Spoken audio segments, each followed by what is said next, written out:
La mayoría de la gente confunde espiritualidad con religiosidad. Todos tenemos una parte espiritual que trasciende nuestra cotidiana y que tendría que estar presente en el trabajo también. Desde tu punto de vista, ¿qué crees que aporta la psicología positiva al entendimiento del ser humano? Es la primera disciplina que estudia el impacto de las emociones positivas y no el impacto de las emociones negativas. Porque nosotros hemos sido criados, toda mi generación, en la falta.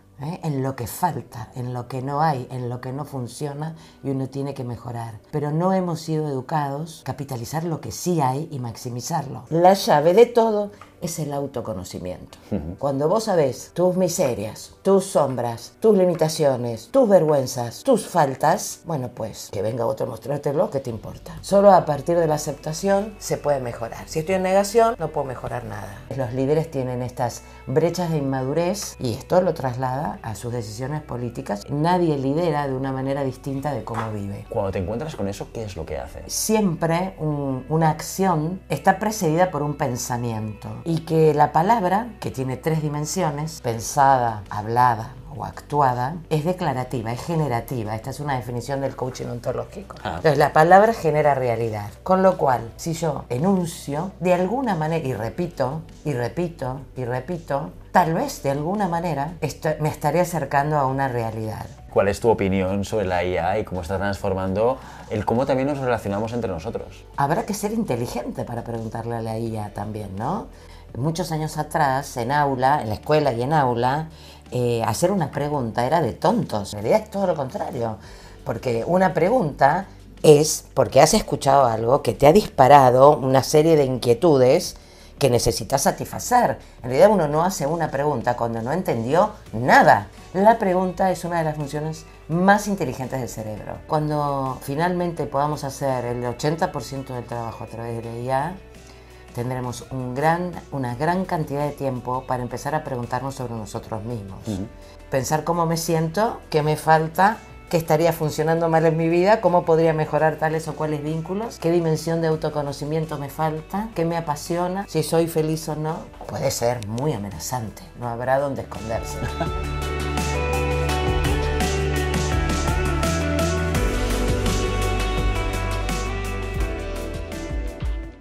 Siempre puedes practicar surf es el videopodcast de Global Human Consultants, presentado por Guillermo Cornet. Aquí descubrirás historias de líderes que inspiran, consejos y estrategias sobre gestión de personas para aplicar en tu día a día, y también aprenderás psicología de una forma diferente a como lo habías hecho hasta ahora. Ya sabes, no puedes detener las olas, pero siempre puedes practicar surf.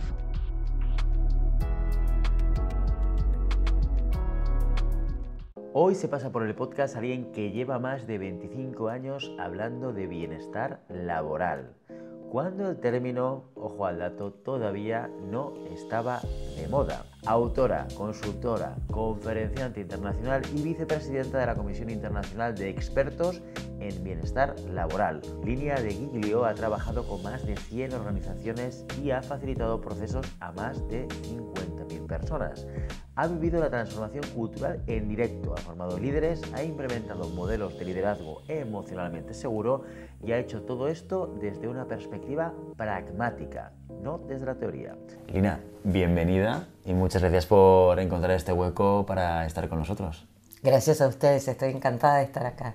Oye, es un placer tener a alguien como tú, con tu amplia experiencia en todos los temas de los que vamos a tratar hoy y con esa visión, yo diría que humanista, ¿no? De las organizaciones y de las personas.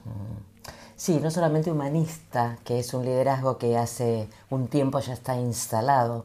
Lo que pretendo es que haya una visión un poco más espiritual en esta dimensión que las personas tenemos y que tanto tiempo fue, asignada solamente a la religiosidad. Y esto no es así, digamos, todos tenemos una parte espiritual que trasciende nuestra cotidiana y que tendría que estar presente en el trabajo también. Oye, antes de empezar y entrar en el trapo y meter las manos en el barro, cuéntame un poquito más sobre quién es Lina. Bueno, yo soy una argentina, radicada en Barcelona hace casi 4 años. Tuve mi empresa de formación y consultoría en Argentina durante más de 20 años. hasta que la crisis argentina me obligó a tomar una decisión de salir del país, porque cada vez las cosas estaban más difíciles, así que levanté todo ya en edad de madurez y vine a España con mi esposo y mis hijos, que son trillizos. ¡Wow! Que ahora tienen 22 años, son 2 varones y una mujer, preciosos.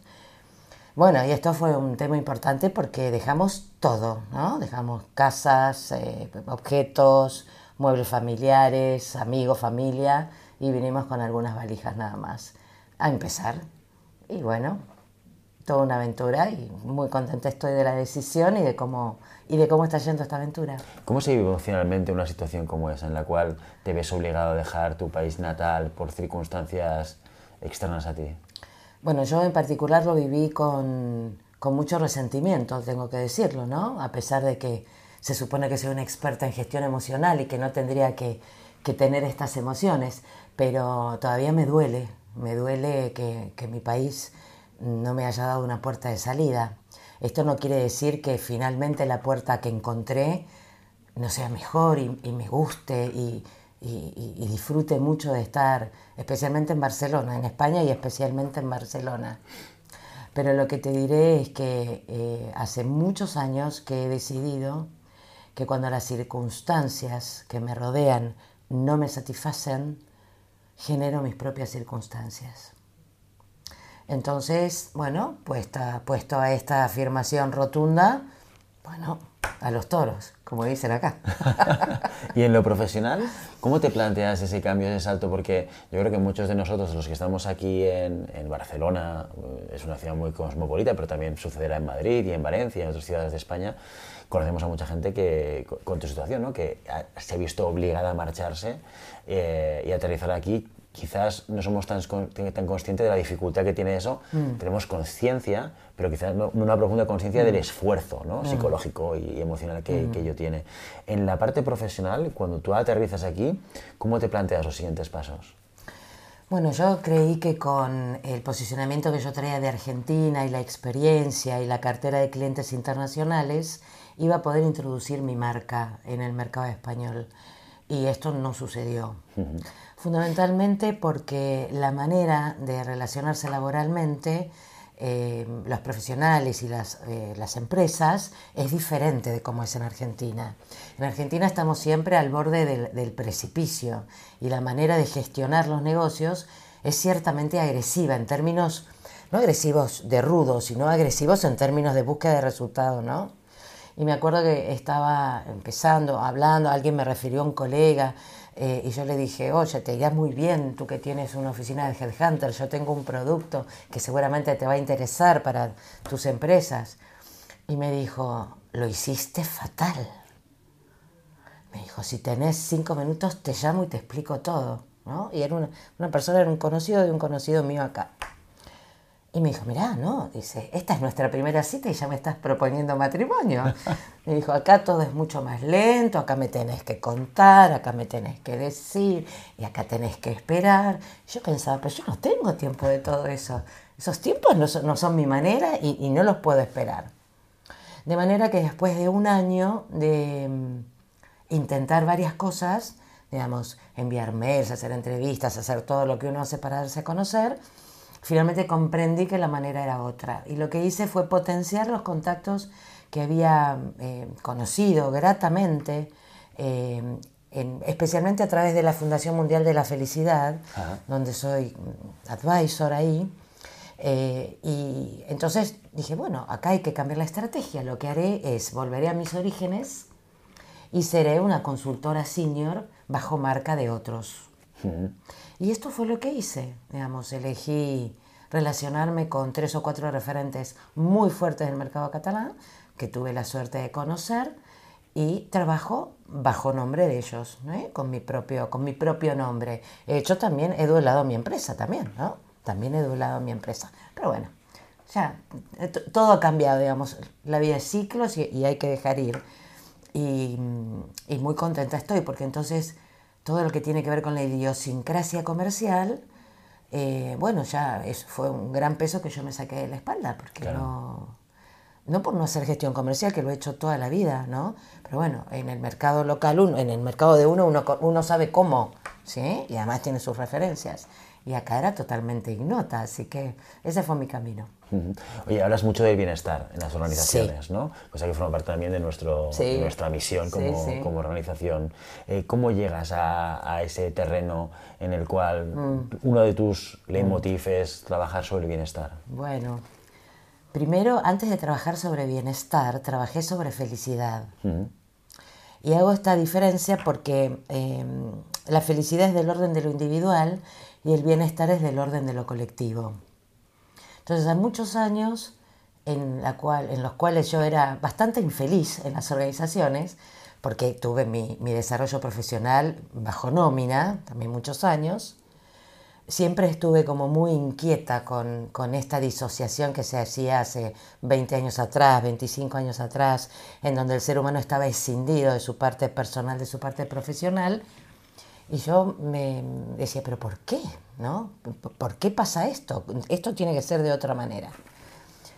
Así que cuando fui madre, abandoné mi contrato bajo nómina y los trillizos trajeron de todo. También trajeron mi identidad de profesional independiente y empecé a hablar de sentirse bien, ¿no? Primero hablaba de sentirse bien, de cómo poder, a partir de la gestión de las emociones y del autoconocimiento fundamentalmente, alcanzar mayores estados de tranquilidad en términos de trabajo, ¿no? O de no malestar, te diría. Luego, pasado algún tiempo, me empecé a interesar específicamente por el tema de la felicidad, porque yo me defino como una persona feliz, independientemente de que no estoy todo el tiempo feliz, digamos. Y empecé a investigar. Llegó a mi conocimiento la Escuela de la Felicidad de la Universidad de Harvard. Es un marco teórico encabezado por Martin Seligman, el padre de la psicología positiva, por el 95. Bueno, y me empecé a especializar en eso. Y en ese momento que yo lideraba mi consultora, tenía 10 personas a mi cargo y 20 profesores itinerantes que iban por todas las empresas. Mi equipo de trabajo me decía: tenés que escribir un paper, porque eso te falta, escribir un libro. Y yo decía, pero déjenme de fastidiar, yo tengo bastante con la consultora, con los trillizos, ahora me tengo que poner a escribir un libro también. No, que tenés que escribir un libro.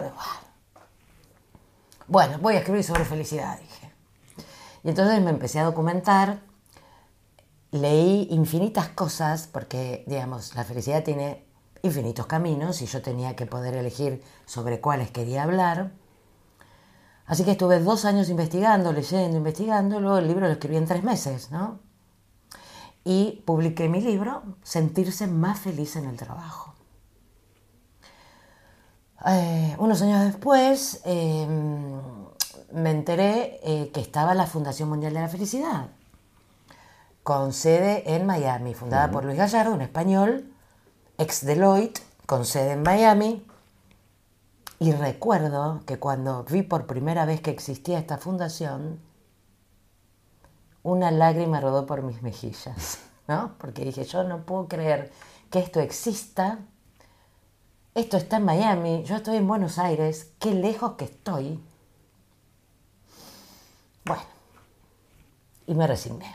Seguí investigando sobre felicidad, estuve en contacto con ellos de manera remota y la vida quiso que algunos años después yo estuviera en Barcelona y Luis Gallardo trajera o creara la sede España de la Fundación Mundial de la Felicidad. Así que en 2022, que fue el primer congreso en donde yo estuve, yo llegué acá en julio del 2021, pues fui a la primera edición del Congreso Mundial de la Felicidad en España. Y ahí conocí a gente interesantísima, entre los que está Nacho Barraquer, y ahí me vinculé con Raúl Varela y con Luis Gallardo y con otra gente, con Raquel Valero, que es la presidenta del Ágora de Barcelona, y me ofrecieron una posición o un cargo, como quiera llamarlo, de consejera. Así que esto tengo que contarlo, porque es un camino, es como alcanzar un sueño, ¿no? Algo que uno, o yo no pensaba que esto podía ser posible. Luego, continúo. Pues me aburrí un poco de la felicidad. Y dije, Déjame antes de pasar, dejar la felicidad al lado, déjame hacerte un par de preguntas. La primera es, desde tu punto de vista, ¿qué crees que aporta la psicología positiva al entendimiento del ser humano? Es la primera disciplina que estudia el impacto de las emociones positivas y no el impacto de las emociones negativas. Y en este sentido es un cambio de paradigma, no solamente en la psicología, sino en el comprender general de las personas. Porque nosotros hemos sido criados, toda mi generación, posiblemente la tuya, y luego por cascadeo, hemos sido criados en la falta, en lo que falta, en lo que no hay, en lo que no funciona y uno tiene que mejorar. Pero no hemos sido educados, y la sociedad todavía no alcanza este punto, de capitalizar lo que sí hay y maximizarlo. Si te recordás que por años las evaluaciones de desempeño se basaban en lo que no hacías bien y luego te mandaban a hacer el curso para nivelar lo que no hacías bien, en vez de ajustar tus tareas y aprovechar tus fortalezas. Entonces siempre estabas como a menos, porque lo que no te sale bien, aunque te capacites, pues nunca serás el mejor en eso, ¿no? Entonces hay un paradigma, o había un paradigma muy instalado de estar en la falta. Luego la psicología positiva lo que trae es, miremos lo que hay, pivoteemos en lo que hay y vamos a maximizarlo. Y esto es un cambio de mirada rotunda. Y creo que mucha gente la ejercita en general, pero que falta muchísimo para esto porque la cultura de la falta todavía está muy instalada. Sí es verdad que esto es como el core, uno de los cores del discurso de Seligman, que luego dentro del mundo de la psicología hay mucha crítica, ya sabes, hacia este core que dice, no, la psicología lleva mucho tiempo también hablando de este tema, ¿no? Pero sí que es verdad cuando él se hace cargo de la presidencia de la APA, ¿no? En Estados Unidos, que su primer discurso va en dirección hacia esto, la psicología en el pasado. Nunca ha hablado del equilibrio de la parte positiva, ¿no? O de esta parte de felicidad. Muchos psicólogos levantan la mano ahí diciendo, no, esto es mentira, que hay muchos que hemos hablado de esto y que se ha hablado de esto y han investigado, ¿no? Pero sí que entiendo que es un poco lo que cambia o lo que parece que impacta más en lo que es la parte de psicología positiva, ¿no? Sí que me gustaría preguntarle, tú has dicho, has afirmado, yo soy una persona feliz, no siempre estoy feliz. ¿Qué es para ti la felicidad? La felicidad es lo que es, según la ciencia, ¿no? Y diría una amiga mía, no hables de ciencia de felicidad. Digo, ¿cómo no? Si hay estudios científicos. Hay que definirlo, ¿no? Bueno, pero además hay un montón de estudios científicos. Pero si no lo podemos definir, no lo podemos medir. Si no Totalmente. lo podemos medir, no podemos hablar de... Bueno, esto es ciencia, o sea, claro. Hay que crear un constructo alrededor de la felicidad. Y bueno, ¿no? y hay mucha medición, digamos, y hay mucha teoría y hay mucha hipótesis, con lo cual, digamos, podríamos decir que es una ciencia o una pseudociencia o va camino a la ciencia. Pero independientemente de lo que diga la ciencia, sí, o sea, para ya no estoy en este discurso, sino para ti como Lina, ¿no? O sea, para mí. Tú cuando te identificas con la felicidad, ¿no? Cuando tú dices, yo soy una persona que soy feliz, ¿qué significa la definición de felicidad para Lina? Bueno, está una capacidad natural que después fue ejercitada de poder ver lo bueno en las personas, en los sucesos, en las cosas, digamos, un alto sentido de apreciatividad. Una alegría natural que me vino por nacimiento, cierta tendencia a la liviandad, ¿no? Al no conflicto, digamos, y un profundo sentimiento de gratitud. Creo que eso es lo que más me acerca a la felicidad, ¿no? Sentirme agradecida. O sea, si me detengo un momento y digo, ay, qué lindo esta mañana de sol y escucho los pajaritos y a ver... ¿no? Y respiro hondo y me viene un sentimiento de gratitud. Eso es lo más parecido a un estado de felicidad plena en ese momento. Qué bueno. Me contabas, ahora retomo un poco el tema anterior, hablabas de felicidad, escribiste el libro y dices en un momento, me canso de hablar de felicidad, sí. ¿No? ¿Qué pasa en ese momento? Primero tengo que decirte que cuando escribí el libro, que fue en 2016... Ajá. Así como lo publiqué y lo presenté ante amigos y clientes y se distribuyó en librerías, así lo tuve que guardar, ¿sí? Porque el mercado no estaba listo para hablar de felicidad en 2016. Así que a partir del libro yo generé montones de talleres, de charlas, de cuestiones que no sucedieron. Tengo que decirlo esto también. Luego, algunos años después, ¿no? Digamos, hizo un poco más popular y luego sí tuve mi chance de poder hablar de felicidad. Bueno, lo que a mí me pasó, que es la historia de mi vida, y creo que esto también es un ingrediente de felicidad, es que me entusiasma siempre como aprender o transitar un camino nuevo. Creo que esto también es un profundo ingrediente en mi felicidad. Entonces dije, bueno, ya todo el mundo habla de felicidad, vamos a buscar algo más. O sea, ¿qué viene después de la felicidad? O sea, ya, todo el mundo hablando de lo mismo. Y apareció el concepto de bienestar, que no fue mío, por supuesto, lo leí por ahí, dije, a ver esto. Y este discernimiento de que el bienestar es del orden de lo colectivo, si bien hay una dimensión del bienestar que se asocia a felicidad directa, porque en realidad la felicidad, que es lo que la mayoría de la gente asocia con felicidad, que es estamos súper felices y tiramos papelitos de colores y no podemos parar de reír, etcétera, son algunos momentos en la vida, ¿no? Algunos. Luego entiendo, o la mayoría entiende, que una felicidad sostenida se parece mucho a un sentimiento de profundo bienestar y de paz interior, ¿no? En donde vos podés mantenerte en eje, podés minimizar cuestiones que no tienen impacto, ¿no? La pregunta es, ¿pero hay alguien en el hospital? ¿De qué estamos hablando? Si no hay alguien en el hospital, este no es tema de conversación, no te puedes poner así, ¿no? Digamos, es la pregunta que verifica. Porque hay una gran tendencia al drama, ¿no? Una gran tendencia a vivir con drama. Así que empecé a ver este tema de bienestar y ahí es donde cala, digamos, la acción corporativa, ¿sí? Propiamente dicha, en donde aparece ya hace mucho un tema de bienestar, pero las primeras versiones que se trabajaron hace 20 años de bienestar en las organizaciones estaban ligadas más que nada a aspectos físicos, ¿no? A la pausa activa, a la clase de yoga al mediodía, a que en vez de poner croissant pongo manzanas. Y con eso se da un poquito por, ya bueno, yo me ocupo del bienestar de mi gente, ¿no? Estamos cubriendo el expediente, ¿no? Exacto. Luego aparecieron otras cuestiones vinculadas al bienestar que tenían que ver, rozaron y atravesaron cuestiones de liderazgo, pero la verdadera presentación en escena del bienestar organizacional aparece en pandemia, ¿sí? Cuando yo leo por primera vez, viste, la computadora me ha dado unas sorpresas increíbles. Una vez estoy leyendo y leo la salud mental de los empleados. Yo dije, ¡guala! Perdón, ¿de qué estamos hablando? ¿De salud mental? Porque estamos todos locos en el trabajo. Estamos hablando de salud mental. O sea, reconozco que fue un término que me impactó profundamente porque hasta ese momento la mayoría de nosotros asociamos falta de salud mental directamente con locura, ¿sí? Y todos tenemos, creo que uno de los miedos más atávicos que tenemos todos los seres humanos es de perder la cordura, ¿no? De enloquecer.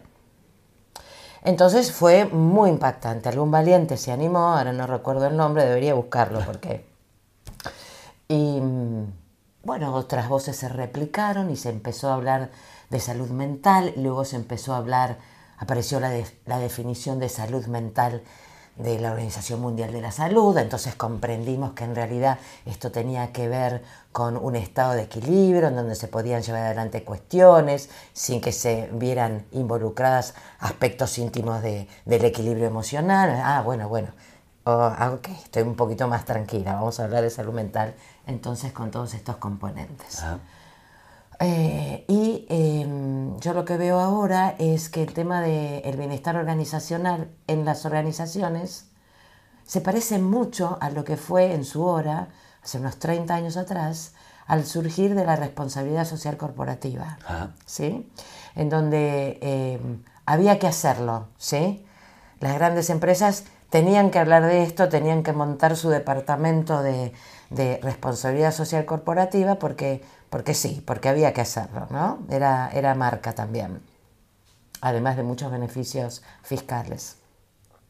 Y luego esto maduró en la gente, y fue la gente la que sostuvo esta responsabilidad social corporativa, porque cuando la organización organizaba para ir a pintar la escuelita del interior del país, pero luego la gente, digamos, en verdad y desde un sentimiento real de solidaridad, se involucraba, iba con alegría, generaba lazos, generaba vínculos entre ellos, planificaban vueltas. esto tomó forma por sí solo, ya no se necesitó de la mascarada de esto queda bien hacerlo, ¿no? Fue como una especie de revolución de las bases organizacionales. Y ahora me parece que es igual, ¿sí? Que hay muchas organizaciones, algunas lo creen genuinamente, otras no tanto. ¿Cómo sabemos de esto? Por la falta de coherencia entre sus dichos y sus hechos, ¿no?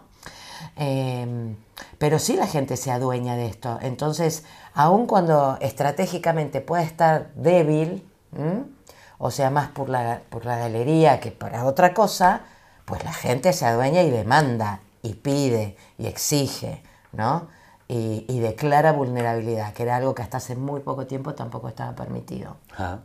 Oye, y de esa disonancia, creo que hace poquito hiciste un vídeo en LinkedIn, ¿verdad? Hablando de esa disonancia entre lo que algunas empresas dicen y hacen, y que creo que hacías mención, ahora te lo tiro de memoria, creo que hacías mención a que te encontrabas con eso en algunos casos, en algunas organizaciones, ¿no?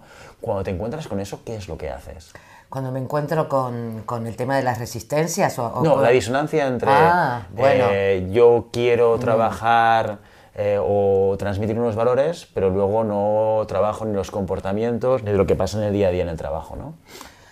Bueno, en realidad el mejor escenario en esos casos es hacer un diagnóstico y una breve consultoría para dejar en evidencia esta brecha, ¿no? Porque la organización o la cultura organizacional se parece bastante a lo que puede ser la cultura o las creencias de una persona, en donde siempre declaramos que el lunes vamos a empezar la dieta y luego no lo hacemos. Que es la normalidad. ¿No? Que es la normalidad. Entonces, tenemos que saber también que las organizaciones funcionan en este sentido, con algún nivel de incoherencia, y entonces la mejor manera de mostrar estos niveles de incoherencia es con dato duro de la realidad.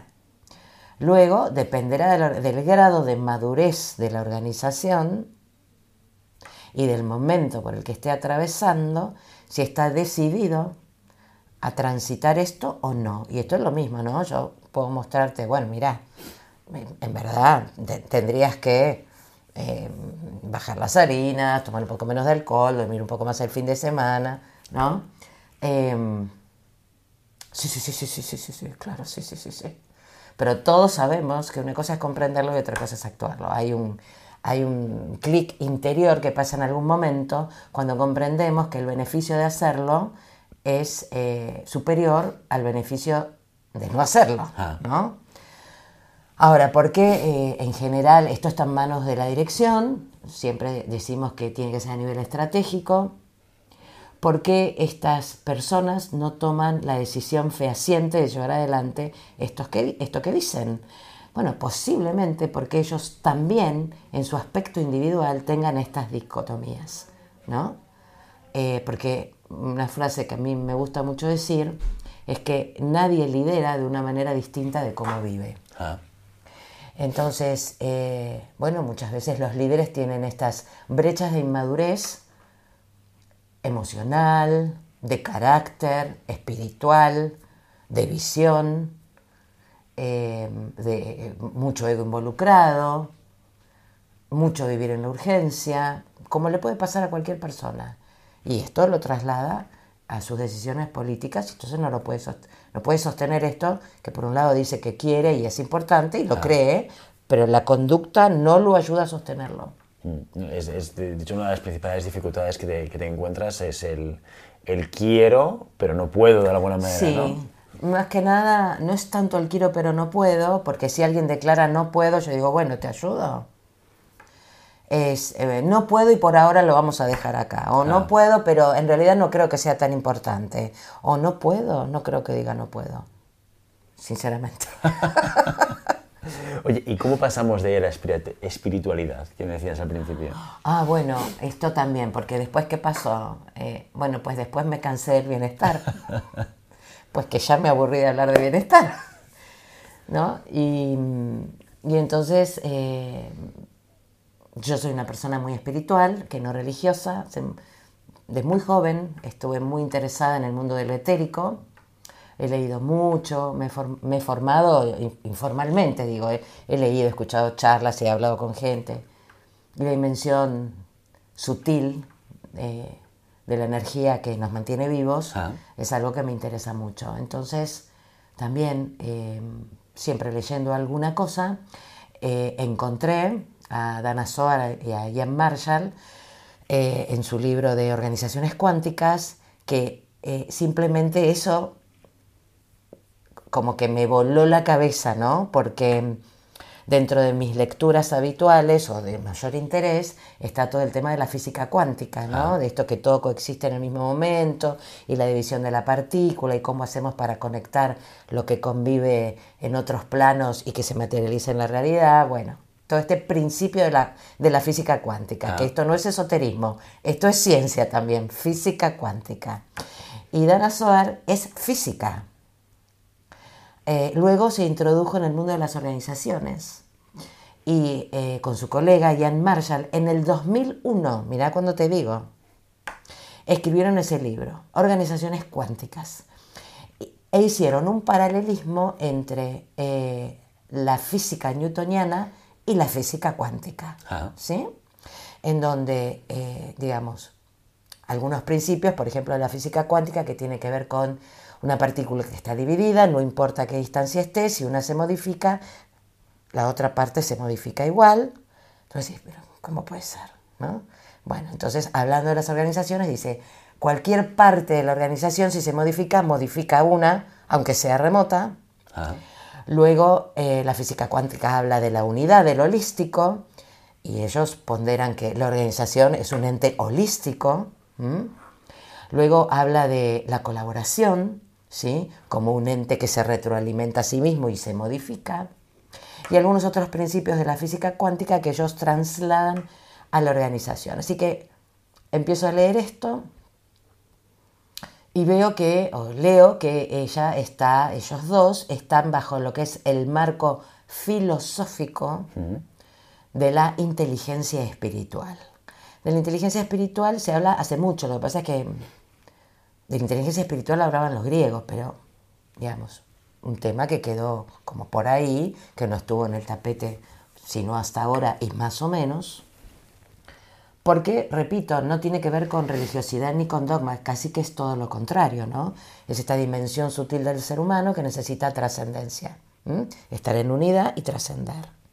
Esta es la dimensión espiritual del ser humano. Entonces, puestos a esto y vistos que ahora las organizaciones hablan, en vez de misión, hablan de propósito, en vez de visión, hablan de meta social. De manera que el tema de la dimensión espiritual cobra más sentido, ¿no? No aparece tan ajeno.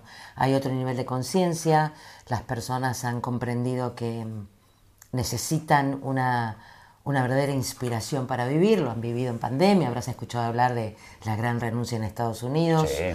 Bueno, mucha gente se preguntó en este grado de vulnerabilidad qué era lo que estaba haciendo con su vida y en su trabajo, ¿no?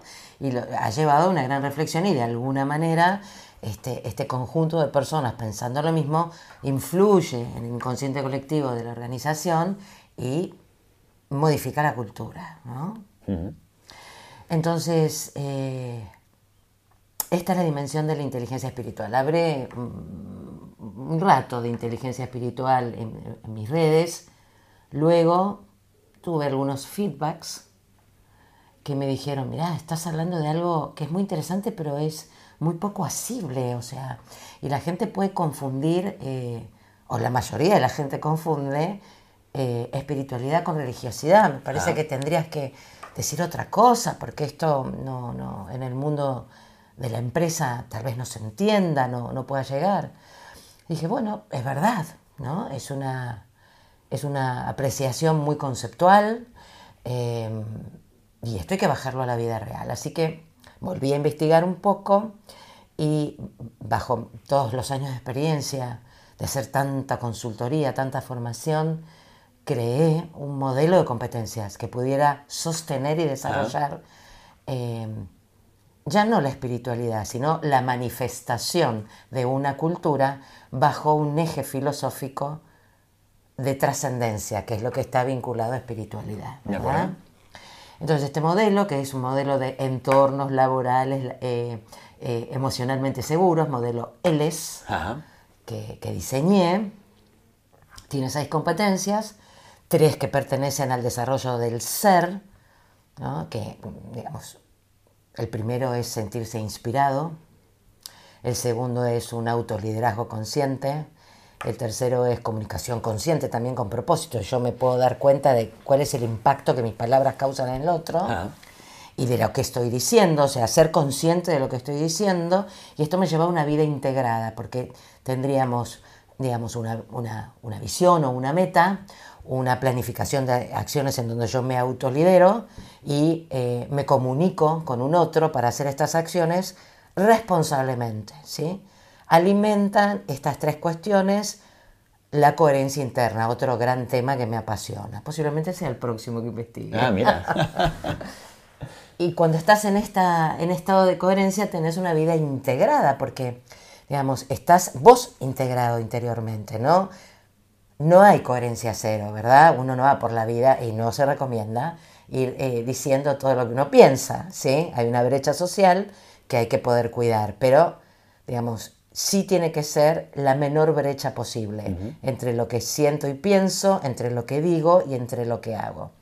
Cuando yo estoy en este estado de integridad, diríamos, entro en estados de bienestar, y cuando entro en estados de bienestar, bueno, pues contribuyo con mi propio bienestar a un bienestar general en un ámbito organizacional.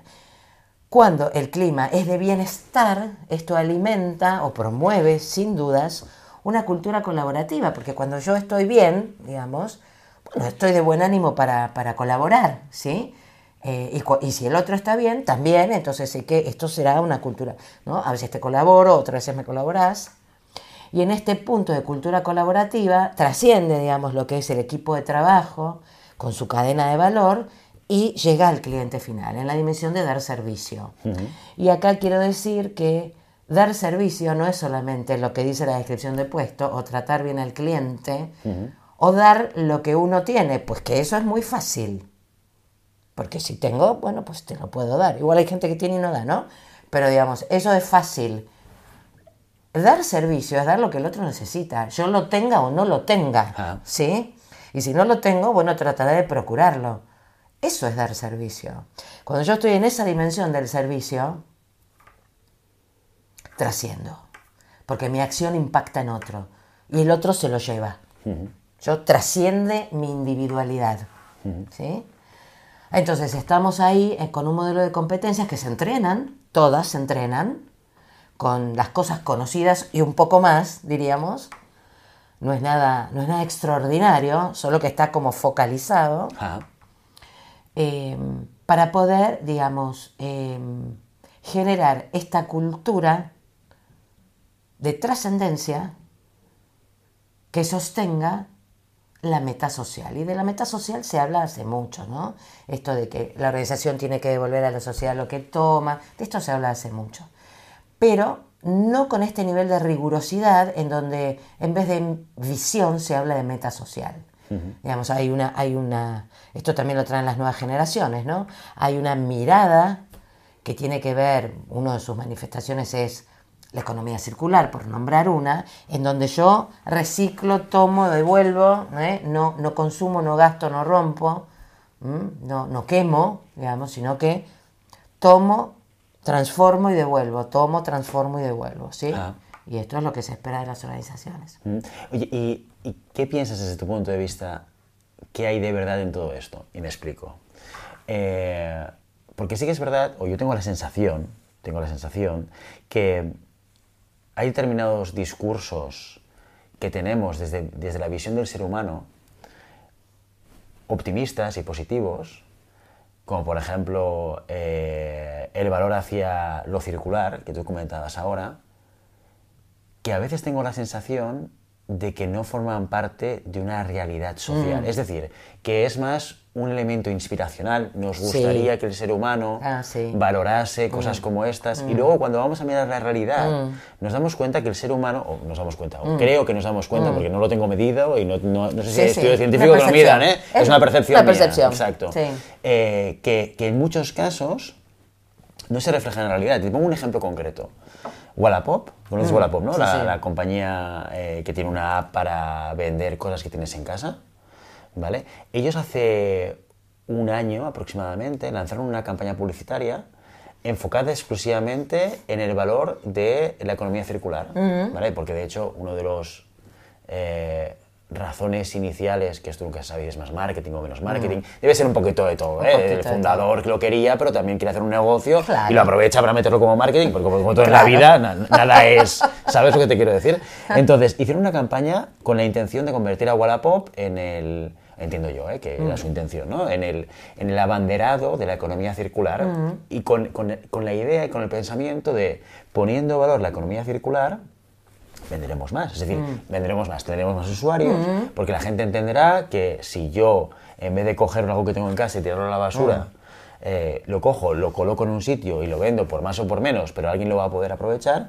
vamos a conseguir que tengamos más usuarios y más interacción dentro de la aplicación. Vale, pues yo creo que duró esa campaña.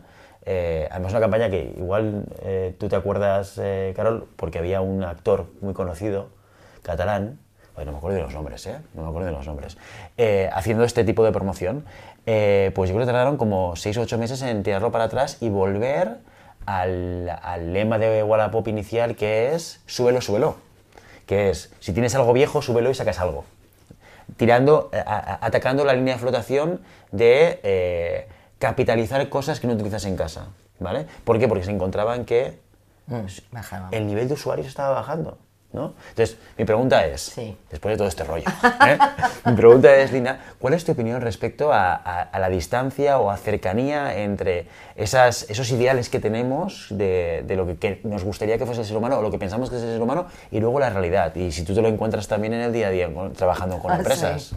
Bueno, primero te voy a contar la anécdota del día a día y después teorizaré. Ayer estaba tomando un café súper interesante con un amigo filósofo, viajado por el mundo, que sabía de política, de todo. Una conversación, y cuando nos despedimos, le digo, bueno, te dejo que me voy al Primark, ¿no? Entonces me dice, tened cuidado, no uses con el Primark, que para comprar camisetas por 2 pesos andás a ver lo que hacen, ¿no? Le digo, bueno, esa es la parte terrenal que tenemos después de toda esta conversación, ¿no? Digamos, uno está inmerso en esta sociedad que todavía es una sociedad de consumo, aunque ahora se postula como capitalista humanista. Eso por un lado, digamos, y los cambios culturales son lentos, ¿sí? Por otro lado, diré que siempre una acción está precedida por un pensamiento, ¿sí? Y que la palabra, que tiene 3 dimensiones, pensada, hablada o actuada, es declarativa, es generativa. Esta es una definición del coaching ontológico. Entonces, la palabra genera realidad. Con lo cual, si yo enuncio, de alguna manera, y repito, tal vez de alguna manera, me estaré acercando a una realidad. ¿Por qué no la puedo acercar inmediatamente? Porque el cambio cultural es enorme y nosotros estamos inmersos en esta cultura, ¿sí? Y además hace unos cuantos años que estamos inmersos en esta cultura, digamos que no es lo mismo un niño con estos nuevos rasgos culturales que un maduro, ¿no? Que viene de una cultura muy afianzada en lo que es los resultados, el capitalismo, la rentabilidad, el éxito, la carrera. Se reconoce, bueno, todo un conjunto de cuestiones que, bueno, llevan más tiempo poder modificar. Entonces, creo que también es la historia de la humanidad y no me parece mal tener una aspiracional. Si no tenemos una aspiracional, ¿hacia dónde nos dirigimos? ¿Sí? Luego, bueno, ¿a qué distancia estamos de la aspiracional? Bueno, depende del grado de conciencia, ¿sí?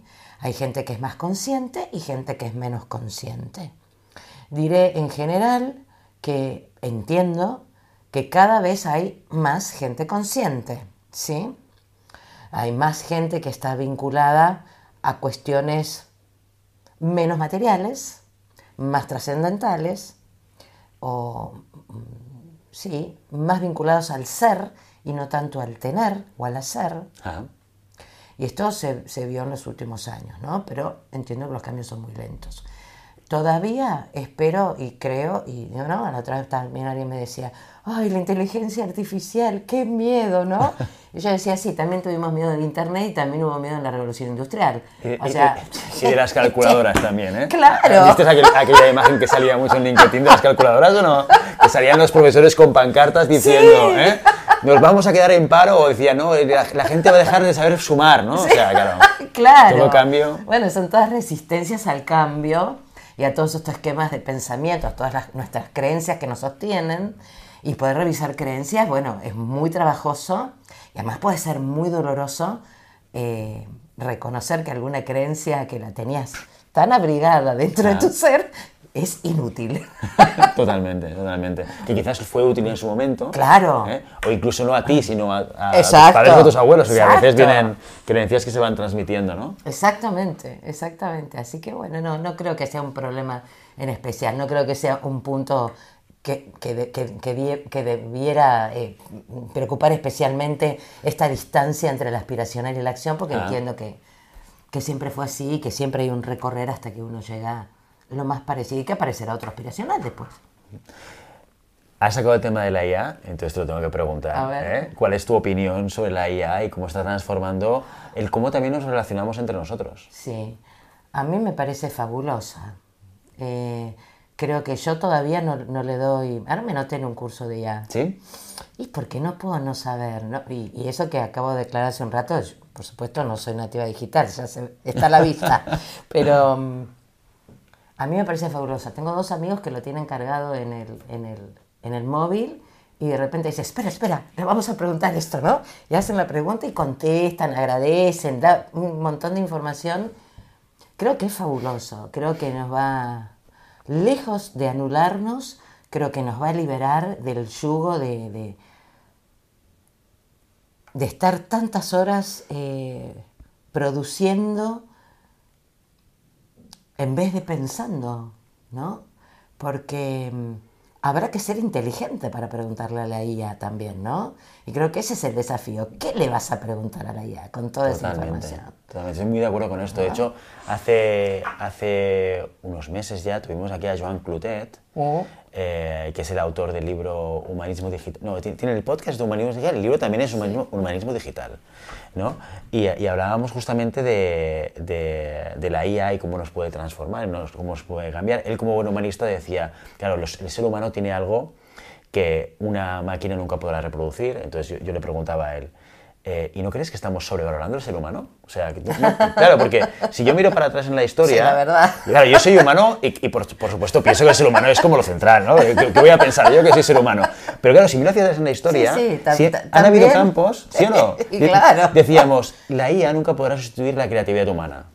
No lo creo. ¿Cómo lo ves? No, yo creo que yo poco creo a que poco sí, por nos supuesto. está ganando el terreno. La IA nunca podrá generar un diseño como el que haríamos, ¿no? Y se llenan las redes ahora de los dibujos de Estudio Ghibli, de cambios de modificación de fotografías. O sea, yo creo que nos está comiendo el terreno a una velocidad impresionante. Y lo único que me pregunto es, ¿hasta dónde no llegará? Entonces, lo primero que pienso es, creo que llegará a todos lados, porque lo que nos explica la historia es que ya ha ido comiendo terrenos que pensábamos que no comería.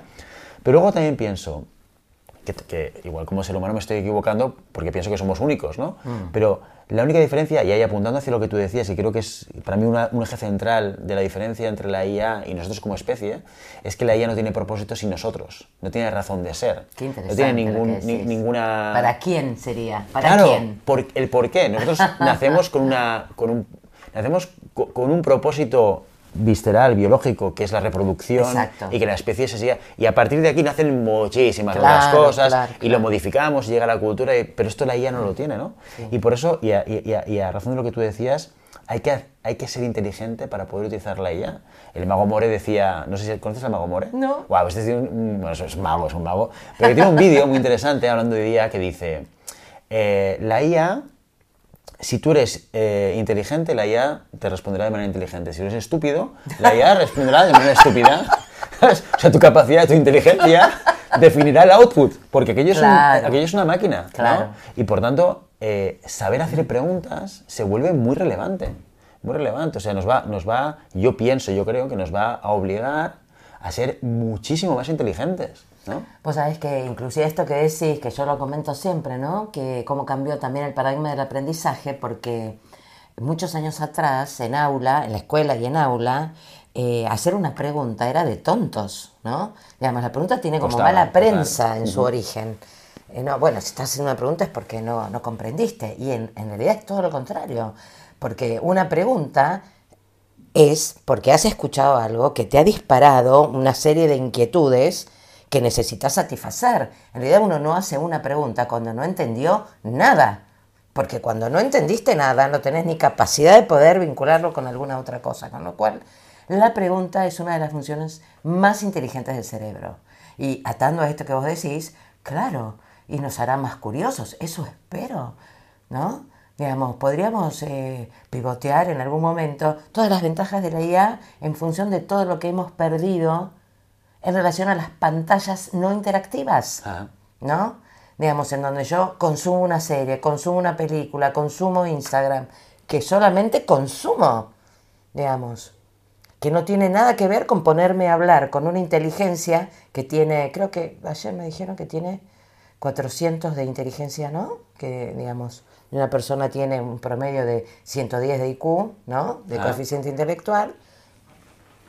La IA por ahora va por hasta 400, o sea, imagínate todo lo que sabe y todo lo que depende puede de la IA y tal. ¿no? Esto es muy interesante porque esto se puede mirar en ChatGPT, en la página web, cada vez que publican una...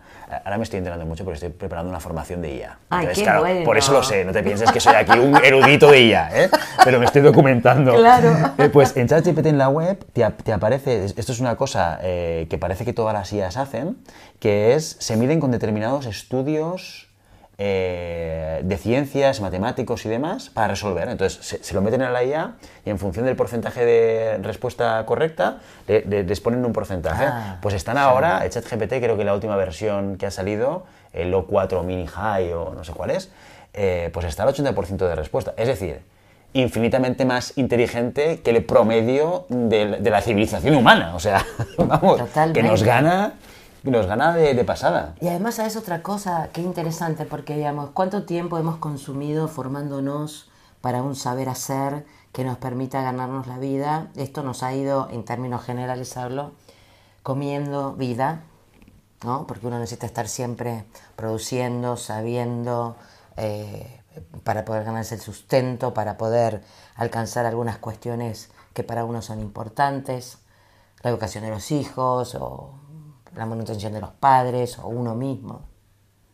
Yo digo, cuando finalmente podamos hacer el 80% del trabajo a través de la IA, tendremos una gran cantidad de tiempo para empezar a preguntarnos sobre nosotros mismos.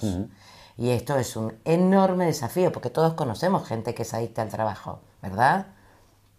Entonces, cuando yo pueda resolver algo que antes me llevaba 2 días en 1 hora, pues tendré 23 horas más para pensar cómo me siento, qué me falta, qué estaría funcionando mal en mi vida, cómo podría mejorar tales o cuales vínculos, qué dimensión de autoconocimiento me falta, ¿no? ¿Qué me apasiona? Si soy feliz o no, qué me pasa con mi pareja, qué me pasa con mis hijos, qué me pasa con mi sueño de la juventud. Todo esto no lo pensamos nunca porque estamos siempre trabajando. En la rueda, claro, la rueda de hámster. Claro, con lo cual no producir, bueno, claro, puede ser muy amenazante, no habrá dónde esconderse. Qué buena frase, es verdad, no habrá dónde esconderse. En todo esto, con todo este contexto, ¿qué crees que deberían hacer los departamentos de personas, de recursos humanos, de talento, para poder ayudar a que se genere este cambio dentro de las empresas? Lo primero que deberían hacer es trabajarse ellos mismos, porque de lo contrario es todo mentira. Digamos, trabajarse profundamente a nivel dirección y a nivel recursos humanos. En general, las personas somos las personas que no tienen formación humanista, como quienes nos hemos dedicado a esto, carecen de una gran cantidad de distinciones que les entorpecen la vida, ¿sí? De la misma manera que cuando se me desconfigura el móvil y estoy en la fila del súper y me dice no puede pagar remoto, y yo digo, ¿y ahora qué hago con la bolsa? ¿No? Y entro como en pánico porque no domino tecnología. Bueno, La mayoría de las personas que no están en estos conocimientos están muy carentes de distinciones. Entonces, tienen grandes huecos internos que en lo general creen que algo de afuera se los va a dar, intuyen que no, pero da tanto miedo mirar el hueco que van a por afuera, ¿sí? Habrá de todo, por supuesto, hay gente más sensible, gente más consciente, gente menos consciente, pero en lo general no olvidemos que también, y esto va en desmedro de nosotros mismos, la gente de recursos humanos, el departamento de personas, no toda esa gente tiene vocación hacia las personas, ¿sí? Está el lado oscuro del departamento de personas, ¿sí? Que es básicamente donde se ostenta mucho poder sobre otros, ¿sí? El ejemplo más visible es la fase de reclutamiento, ¿sí?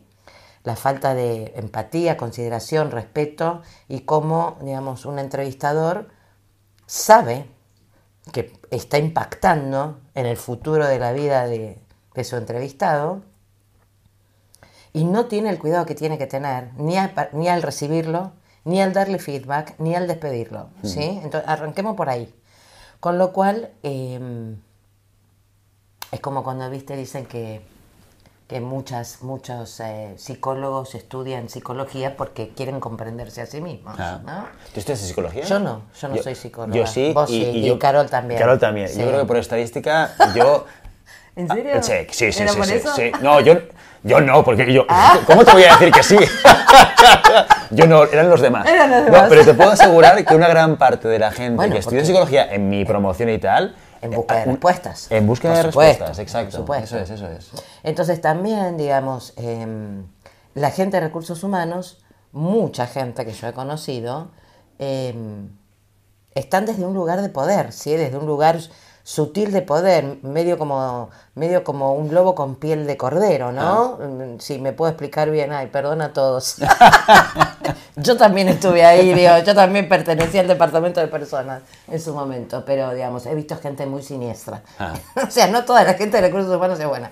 Por eso, digo que lo que primero tendrían que hacer es un profundo tratamiento en sí mismos. Para mí, y esto es otra cosa que no me canso de repetir, yo me canso de escucharme, pero en realidad tengo que seguir repitiéndolo, es la llave de todo, es el autoconocimiento.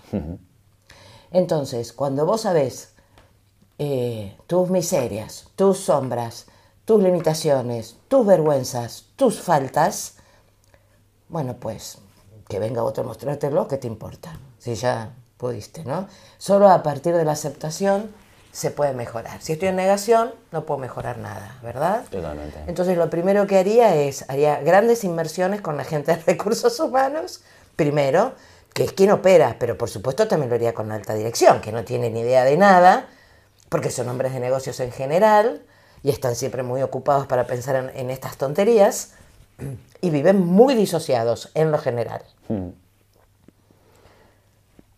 Porque si no, todo es hagamos como sí, ¿no? Y he escuchado mucha gente en alta dirección decir, bueno, pero ¿qué necesita la gente? ¿No? ¿Qué necesita la gente? Pero, ¿qué? Porque vos no sos gente, ¿no? O sea, vos también sos gente, ¿vos qué necesitas? No, a ver, hagan lo que necesite la gente, pero ¿y vos? O sea, vos estás adentro de esta organización con un cúmulo de responsabilidades tremendas, en donde seguramente te quebrarás mucho más que más de 4 que están 3 escalones más abajo en la pirámide, y no puedes reconocer ni tu cansancio, ni tu vulnerabilidad, ni tu necesidad de bienestar, ni tu soledad. Bueno, empecemos por ahí. Totalmente. Es que además estos son unos grandes dramas que creo que los puestos de alta dirección tienen y que a veces no son conscientes de que es uno de los grandes retos, ¿no? Que es lo que tú decías, la soledad. Lo hablábamos antes de grabar, ¿no? Que me contabas. Sí. Pero yo estoy totalmente de acuerdo. La soledad, el sentirte que no puedes compartir... Porque tienes que gestionar un equipo. Y en la medida que tú gestionas un equipo como líder, tú tienes una responsabilidad superior y hay cosas que no puedes transmitir, que tienes que gestionar, que tienes que autogestionar. Y a veces hay peajes que pagamos cuando hacemos muy esto, altos. ¿no? Entonces la soledad es un elemento muy dificultoso a la hora de gestionarlo. Sí, yo creo que igual de las cosas que mencionaste, las nuevas competencias para el liderazgo, que ya no son competencias blandas, se dan en llamar hiperblandas, Ah, porque tienen que ver con la transparencia, con la humildad, con el servicio y algunas más. Pero, digamos, cuando vos decías, bueno, no le puedo contar todo el equipo de trabajo, bueno, esto hay mucha tendencia a que esto ya no sea así. Hay organizaciones que ponderan la transparencia como un valor. Hay algunas que inclusive hasta comparten los sueldos de todos. Yo, para mí ese es un límite extremo, ¿no? Me parece que no hace falta. Creo que no estamos listos para eso, ¿no? En realidad. Pero sí, lo que antes se consideraba que hasta un nivel se manejaba un nivel de información y luego el resto no tenía que saberlo, esto está en alta revisión, ¿sí? En donde el jefe, o el líder, mejor dicho, comparte información sensible con transparencia, con honestidad y con vulnerabilidad, ¿no? Diciendo, bueno, esto tengo para compartir y además esto me asusta, ¿no? Podría decir, ¿sí? Porque es en ese momento cuando el equipo puede madurar emocionalmente y hacerse cargo de la parte que le toca, ¿no? Y ahora me estoy pensando, por ejemplo, uno de mis trillizos una vez me dijo, cuando era chico, me dijo, mamá, ¿vos no llorás nunca? Yo le dije, no, hijito, yo no lloro, yo grito, ¿no? O sea, mi manera es gritar, pero los hijos creen que los padres no lloramos nunca, y esto es falso. O que no tenemos inseguridades, ¿no? Ahora con mis hijos grandes y en esta situación estamos todos muy contentos, pero todavía estamos instalándonos, ¿verdad? A pesar de que ya tengo 2 de novio con 2 catalanes, ¿no? Mis amigos, tengo muchos amigos catalanes.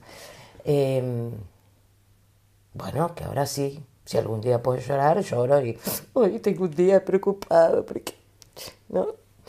Y me parece que esto es lo que hace que, hizo que uno de mis hijos, o por no decir los 3, ¿no? Cada uno en su estilo, quédate tranquila, mamá, hoy cómo estás. ¿Y hoy cómo estás? ¿Se te pasó la preocupación de ayer? ¿Hoy cómo estás?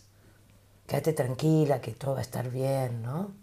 De alguna cuestión casera o alguna cuestión que como cabeza de familia uno va acumulando y en algún momento, igual que el CEO, ¿no? Vas acumulando y en algún momento te quebrás. Entonces me parece que es una excelente oportunidad y que la responsabilidad es otra. Me parece que la soledad del CEO está vinculada a la toma de decisión, ¿no? A esto de que puede ser la misma responsabilidad de un cabeza de familia. Es decir, bueno, ¿cómo sé yo que estoy tomando la mejor decisión? ¿Sí? Luego todo lo demás lo puedo compartir, pero la decisión sigue siendo mía. Total. ¿Sí?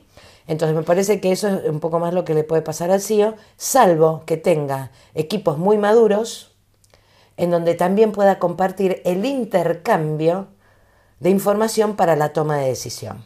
Que lo ayude a pensar, que no lo tenga que pensar solo, ¿sí? Que le ayude a mirar desde otros ángulos u otras cuestiones qué cosas no está teniendo en cuenta para la toma de decisión, ¿no? Sí, sí, está claro, está claro.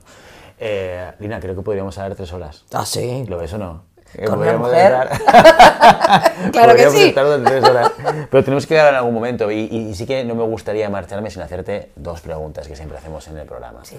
La primera es, recomiéndanos algún libro, alguna serie, alguna película que creas que sea interesante.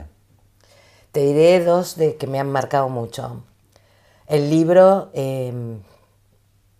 que me ha convocado tremendamente y que lo regalé ahora en San Jordi es El poder de la hora, de Eckhart Tolle.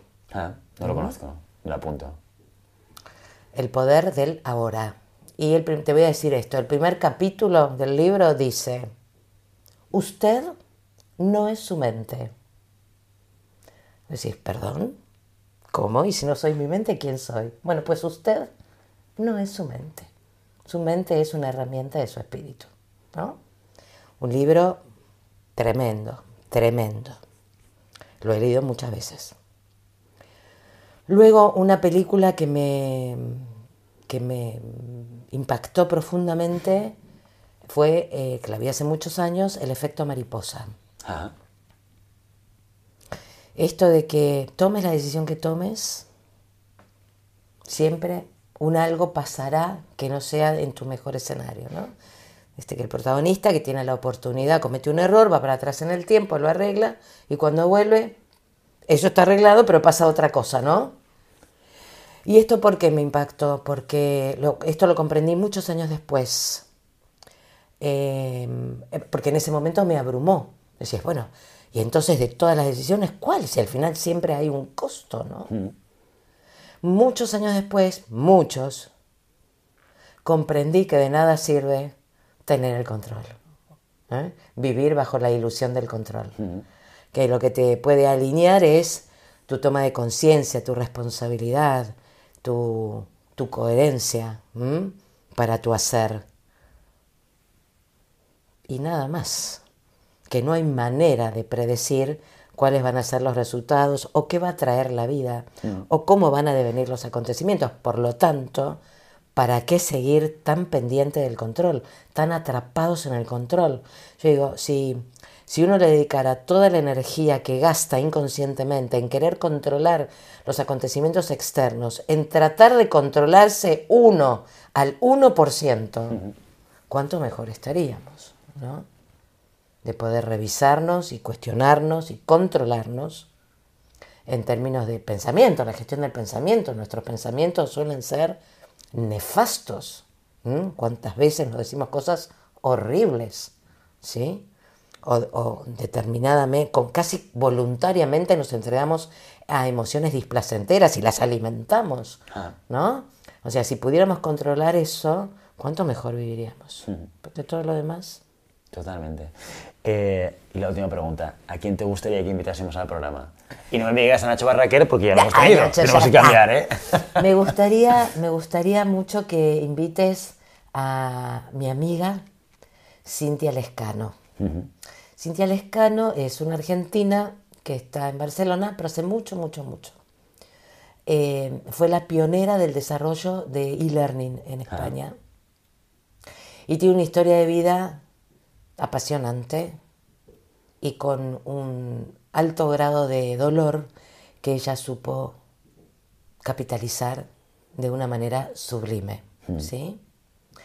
Y que está en uno de sus mejores momentos ahora, no porque no esté pasando cuestiones complicadas de resolver, sino porque se tiene a sí misma y se siente libre. Así que me gustaría mucho, ella es directora de su propia empresa, muy mentora del bienestar, trabaja para recursos humanos, también es colega, es psicóloga. Me gustaría mucho que la invites a ella, a Cintia Lescano. Muy bien, Lina, oye, pues muchísimas gracias.